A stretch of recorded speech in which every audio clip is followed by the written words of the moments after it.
Bonjour tout le monde, vous êtes bienvenus sur cette chaîne YouTube. Donc les étincelles de Élie, les lumières de Élie.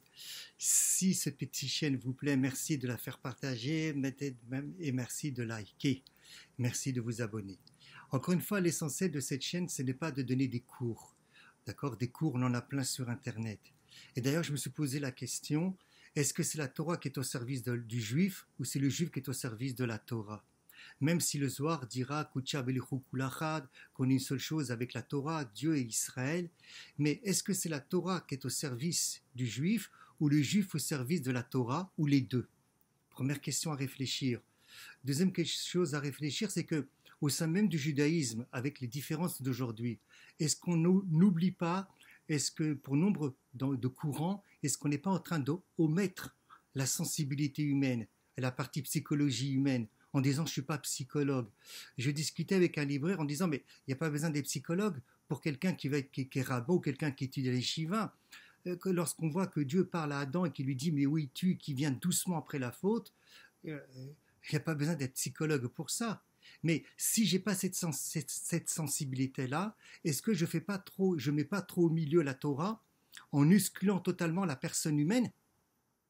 Et est-ce que je ne mets pas au milieu le plus important qui est le cours de Torah, en oubliant véritablement la personne aussi humaine, et qu'en oubliant peut-être aussi que la Torah est à notre service, mais au service aussi de notre âme, de notre psychologie, de notre sensibilité aussi. C'est des questions que je vous pose aussi à réfléchir. Et dans ce sens, d'accord, l'homme doit se considérer comme grand à ses yeux. Ah, c'est peut-être paradoxal, parce qu'on a l'habitude peut-être de faire l'inverse, parce que, attends, se considérer grand à mes yeux, waouh, c'est l'orgueil, c'est l'égocentrisme. Et pourtant, oui, l'homme doit s'estimer. Il doit s'estimer lui-même. C'est ce que nous dira Rabbi Nachman de Breslev. Je ne suis pas à Breslev, mais pourtant Rabbi Nachman de Breslev, c'est un géant. Donc même une personne qui ne serait pas de la sensibilité spirituelle de Rabbi Nachman, elle est contre quand même Rabbi Nachman de Breslev, bon bah, je vous souhaite bonne chance. Voilà. Mais oui, il nous dira ça, Rabbi Nachman de Breslev, que l'homme, il doit avoir une estime de soi-même.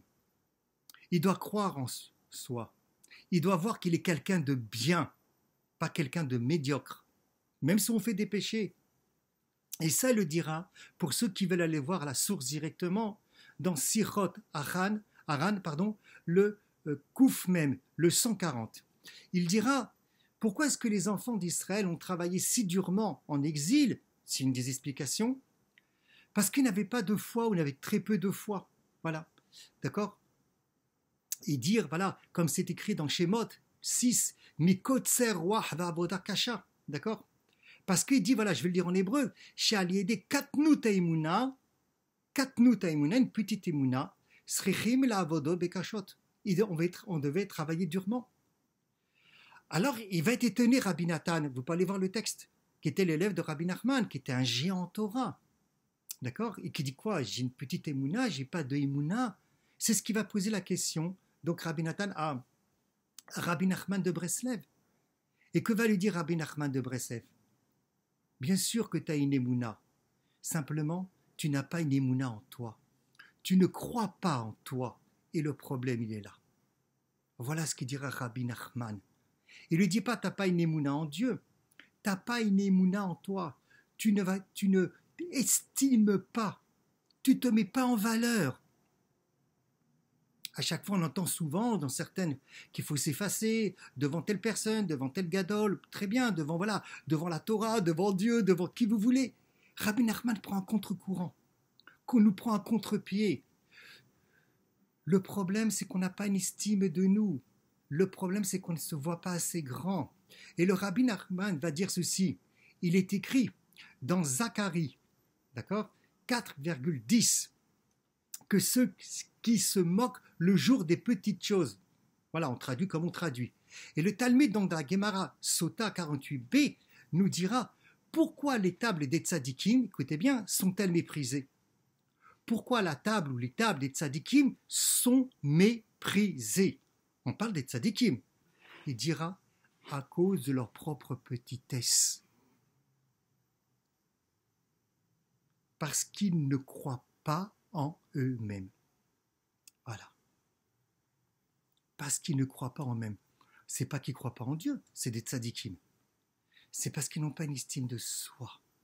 Et Rashi explique, et Rabbi Nachman, Libreset Tzadik Zichrono Livracha, Rashi explique et rapporte Rashi en disant leur propre petitesse. Ça veut dire signifiant que leur foi était petite. Et Rabbi Nachman va dire que les mots du Talmud sont exacts, d'accord? La petitesse qu'ils avaient, c'est qu'ils avaient une petitesse d'eux-mêmes. Ils avaient une petitesse d'eux-mêmes. D'où le commentaire de Rabbi Nachman sur lequel le principal manque, en vérité, était la confiance en soi. Voilà, la confiance en soi, parce qu'on n'apprend pas à se connaître. Peut-être qu'on n'est pas assez penché sur la valeur de l'être humain, ou même du juif, intérieurement, psychologiquement, réellement, et qu'on est simplement, excusez-moi du terme, je respecte, attention, que dans des cours. Et encore une fois, le but et ce que je fais dans ces petites choses, et l'étincelle d'Élie, qui est une grande chose aussi, les lumières d'Élie, c'est pas un cours. C'est pas un cours. Les cours, vous en avez plein. C'est le spirituel et la psychologie. Voilà. Donc, je n'ai pas obligé de parler en fonction d'un rave. Je suis pas obligé, c'est pas un cours que je donne. Après, chacun reçoit ou reçoit pas. Là, j'ai pris Rabbi Nachman. Et le Talmud conclut donc en déclarant « Certains parmi eux ne croyaient pas en Dieu. » Mais s'ils étaient des tzadikim, comment est-ce que c'est possible qu'ils ne peuvent pas croire en Dieu? En fait, selon l'interprétation de Rabbi Nachman, c'est qu'ils n'avaient pas assez la foi en eux-mêmes, la confiance en eux-mêmes, et qu'ils n'avaient pas non plus assez la foi que la bonté de Dieu, elle est pour tout le monde. Et qu'ils n'étaient pas assez importants à leurs propres yeux. Voilà ce que nous dit Rabbi Nachman dans Sirot Haran, le 140. Et donc, la principale leçon qu'on reçoit de Rabbi Nachman, c'est Vena Aforu. On doit changer peut-être notre logiciel, d'accord? Et qu'on doit avoir une confiance en nous-mêmes, et d'avoir une estime en nous-mêmes, même si on a des tendances, même si on a des défauts, très bien. On doit croire que pour Dieu, on est important. On est cher aux yeux de Dieu, d'accord? Et que Dieu a l'importance de chacun d'entre nous. Que Dieu regarde et il dit « tu m'es important ». Développons par le sroud de Rabbi Nachman Mibreslev, qui n'est pas un cours, mais qui est vraiment pour moi une psychologie divine, d'accord? Un cours, c'est un cours. La psychologie divine, ça rejoint véritablement l'être humain. Rabbi Nachman, ce qu'il nous donne ici, c'est véritablement Tzadik Zichrono Livracha, et Livracha, une psychologie divine, une puissance à travers les mots de Rabbi Nachman, l'important que vous êtes important aux yeux de Dieu. Ayez de l'estime de vous-même, malgré nos défauts, malgré les péchés qu'on peut commettre. Dieu est pardonneur, Dieu est miséricordieux, c'est Dieu qui juge le cœur et les reins des personnes.